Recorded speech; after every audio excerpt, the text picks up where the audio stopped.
હું તને માર્ગ બતાવું, તેનો તું અમલ કરે તો ભૂત, પ્રેત, દાખણ અને ડર બધા તારાથી 100 ગાવ દૂર રહે.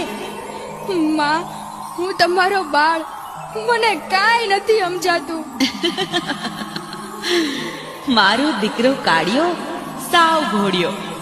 સાંભળ, જ્યારે જ્યારે તને ભય લાગે, કોઈ કનડતું લાગે, આપત્તિ આવે, ત્યારે તારે જાપ જપવાના છે. એના જાપમાં? મારા મહામંત્રના જાપ. મહામંત્ર? હા, મારો મહામંત્ર યાદ કરી લે. સાંભળ, તારા માટે પ્રત્યેક દિશાએથી મંત્ર ગુંજશે. ઓમ